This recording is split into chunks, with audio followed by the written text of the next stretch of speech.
नमस्कार दाजु। नमस्कार। मेरो नाम महेश तिवारी हो। मेघार सेङ्जे। हजुरको मेरो नाम शुभकान्त नेउपाने, मेरो घर पनि स्याङ्जा हो। सेङ्जेरी भेट भयो है। एकदम राम्रो भयो। मैले म सानैमा जाँदाखेरि अब पाहाडमा हुर्केको सानैमा चाहिँ गायकर बन्ने मेरो सौक थियो कि दाजु। जस्तो हाम्रो आमाले चाहिँ खरबारिया घाँस काट्दाखेरि त्यहाँ चाहिँ हामी पहिले चाहिँ पैसाको भेल्यु चाहिँ थिएन, पैसा थाहा थिएन हामीलाई। त्यहाँ के हुन्थ्यो भने पढाइको लाउँथ्यो, म त आज हाम्रा खर काट्ने हो, भोलि उसका काट्ने भन्ने हुन्थ्यो, पालो लाउँथ्यो। त्यही भएर मैले कोदो ढेँडो आँटो खाएर हुर्केको मान्छे हो, छरेवालाको पानी खाएर हुर्केको मान्छे हो। त्यही भएर एकदम त्यो पल त्यही हुन्थ्यो नि।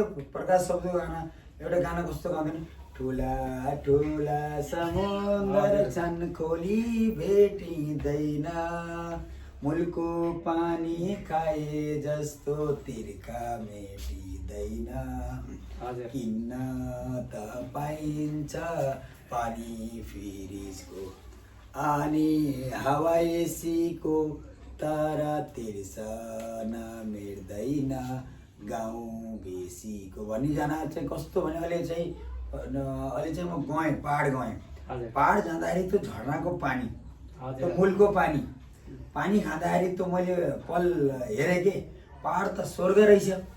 हजुरलाई कस्तो लाग्छ पाहाड? हजुर पाहाडमा हुर्किनु? पाहाडमै हुर्किएको, सबै कुरो थाहा छ। पाहाडको चाहिने हावापानी होइन, सबै गाउँमा बसेको सबै इष्टमित्रहरू जस्तो बसिन्छ, तर चाहिँ सहरमा गएर बसेर त्यस्तो हुँदैन। जति मेलमिलाप गाउँमा हुन्छ नि त्यति सिटीमा बसेर। त्यही भएर हजुरको राइट कुरो गर्नु। हजुरको पाहाड कहाँ अरे? स्याङ्जा। स्याङ्जा कहाँ हो? अहिले त भेरकोट गाविस छ, नगरपालिका। गाउँको नाम के भन्छ? काभ्रे। काभ्रे हो? हजुर। ओ बल्ल बुझेँ। किरण मेरो घोषार्दो हजुरको काभ्रे। काभ्रेबाट तल गएर उता तलतिर हुल्काउँ।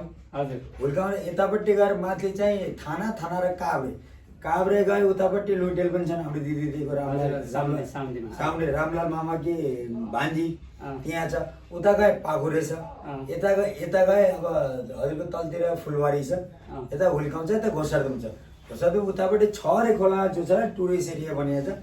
सबै घुम्न गए। राम्रो ब्रिटिसले लिएको छरा टुरिस्ट एरिया हो। त्यो उता बाइनेर भाडे बन्जीको घर छ। अब उताटे भुर्तोक उपलातोक होइन, उता हट्टिया सेतीमुनि गइन्थ्यो। सानोमा हामी सेतीमुनि गइन्थ्यो। तीर्थव्रत माया सङ्क्रान्तिमा हामी सेतीमुनि गइन्थ्यो। कस्तो त्यो पल हेर्दा हामी त भात खान आएको छ मधेस, मच्छर खान र भात खान। यस्तो स्वर्गको ठाउँ छोडेर भात खाने, मच्छर खाने, भात साँप खाने है छ। अब गएर टुरिस्ट एरिया बनाउनु पर्छ सबै मिलेर होइन। पाहाडको जग्गाले त